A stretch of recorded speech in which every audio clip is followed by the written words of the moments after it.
മുഖപ്രകാശത്തിന് എന്തു പറ്റി? ചിരി എവിടെ പോയി?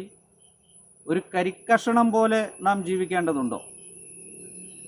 സ്വയം തീർത്ത തടവറയിൽ പറ്റിപ്പോയ തെറ്റുകളുടെ ഭാണ്ഡം പേറി ഭൂതകാലത്തിൻ്റെ കാരാഗ്രഹത്തിൽ വിഷമങ്ങളുടെ കൂട്ടിൽ എന്തിനാണ് തനിച്ചിരിക്കുന്നത്?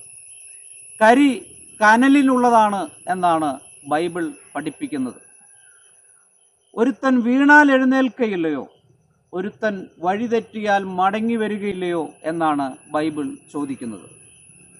ഒരുത്തന് യഥാസ്ഥാപനമുണ്ടെന്നും ഏറ്റുപറഞ്ഞാൽ അവന് കരുണ ലഭിക്കുമെന്നാണ് ബൈബിൾ പറയുന്നത്. പാപിനിയായ ഒരു സ്ത്രീയെ ഇങ്ങനെയുള്ളവരെ കല്ലെറിയണമെന്ന് പറഞ്ഞുകൊണ്ട് യേശുക്രിസ്തുവിൻ്റെ അടുക്കൽ ചിലർ കൊണ്ടുവന്നു. മനുഷ്യർക്ക് കല്ലേറിനോടാണ് താല്പര്യം, കൈപ്പിടിച്ചുയർത്തുന്നതിനല്ല.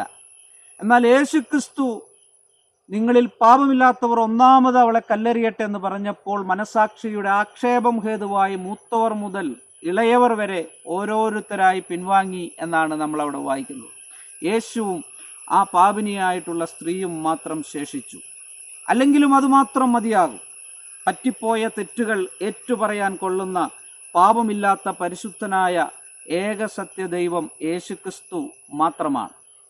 കരിയിൽ നിന്ന് കനലിലേക്ക് മാറാൻ നമുക്ക് സാധിക്കും. കരി കനലിനുള്ളതാണ് എന്നാണ് ബൈബിൾ പഠിപ്പിക്കുന്നത്. തീക്കനൽ കാണിച്ചു കൊടുത്ത 2 സന്ദർഭങ്ങൾ ഞാൻ പറയട്ടെ. ഒന്ന്, ഏലിയാവ് എന്ന പ്രവാചകൻ ഇസബേലിൻ്റെ വധഭീഷണിയിൽ ഭയന്ന് ബേർഷേബ മരുഭൂമിയിലേക്ക് ജീവരക്ഷയ്ക്കായി ഓടിപ്പോവുകയും മരുഭൂമിയിലെ ഒരു ചൂരച്ചെടിയുടെ തണലിൽ മരിപ്പാൻ ആഗ്രഹിച്ചിരിക്കുകയും പിന്നീട് ക്ഷീണത്താൽ ഉറങ്ങിപ്പോകുകയും ചെയ്തപ്പോൾ അവനെ തട്ടിയ ദൈവദൂതനെക്കുറിച്ച് അവിടെ വായിക്കുന്നുണ്ട്. എഴുന്നേൽക്കുക എന്ന് പറഞ്ഞുകൊണ്ട് അവനെ എഴുന്നേൽപ്പിക്കുകയും കനലിൽ ചുട്ട അട കൊടുക്കുകയും ചെയ്തു. അവിടെ കനൽ എന്ന് പ്രത്യേകം എടുത്തു പറഞ്ഞിട്ടുണ്ട്.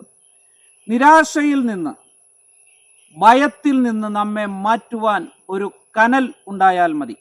മാത്രമല്ല, യോഹന്നാന്റെ സുവിശേഷം 21-ാം അധ്യായത്തിൽ പത്രോസും ദിദിമോസും നദനയേലും ശബദി മക്കളും വേറെ ചിലരുമൊക്കെ മീൻപിടുത്തത്തിനായി പോയി.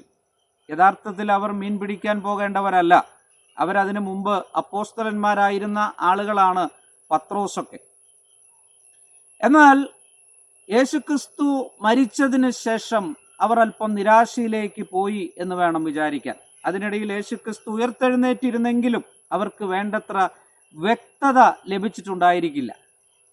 മാത്രമല്ല, സ്വർഗാരോഹണ സാധ്യതയും മുന്നിൽ ചില ദിവസങ്ങൾക്ക് ശേഷം സംഭവിക്കാനിരിക്കുന്നുണ്ട്. നിരാശനായ പത്രോസ് തൻ്റെ പഴയ വലയെടുത്ത് പഴയ തൊഴിലിലേക്ക് മടങ്ങി. തിബിര്യാസിൻ്റെ ആഴങ്ങളിൽ വല വീശി ഒരു രാത്രി മുഴുവൻ ചെലവഴിച്ചിട്ടും അവർക്കൊന്നും ലഭിക്കാതെ അവർ മടങ്ങി വന്നു. പടകിൻ്റെ വലത്തുഭാഗത്ത് വലവീശുവിനെന്ന കർത്താവിൻ്റെ കൽപ്പനയനുസരിച്ച് പിന്നീട് വല വീശിയപ്പോൾ പെരുത്ത മീൻകൂട്ടം കിട്ടി. പക്ഷേ അവർ കരയോടടുക്കുമ്പോൾ അവിടെ കർത്താവ് നിന്നിരുന്നു. അത് കണ്ട് ഭയന്ന പത്രോസ് കരയിൽ നിന്ന് 200 മുഴം ദൂരത്തിൽ കടലിൽ ചാടി, അരയിലൊരു അങ്കിയൊക്കെ ചുറ്റിച്ചാടി. എന്നാൽ അവർ പിന്നീട് തിരിച്ച് കയറുമ്പോൾ തീക്കനൽ കണ്ടു എന്ന് പ്രത്യേകം അവിടെ വായിക്കുന്നു. തീക്കനലാണ് അവർ ആദ്യം കാണുന്നത്.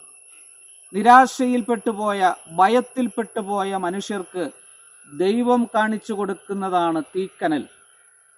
തീരുമാനത്തിൻ്റെ തീക്കനൽ നമ്മുടെ ഉള്ളിലേക്ക് ആവാഹിച്ചു കഴിഞ്ഞാൽ നാം പ്രശ്നങ്ങളുടെ നടുക്കടലിൽ തണുത്തുറഞ്ഞു നിൽക്കാതെ സുരക്ഷിതത്വത്തിൻ്റെ അർത്ഥവത്തും ചൂടുമുള്ള പുതിയ ജീവിതം പുനരാരംഭിക്കും. അതിനുള്ള സമയമായി ദിവസം ഇന്ന് തന്നെയാണ്. ദൈവം നമ്മെ സഹായിക്കട്ടെ.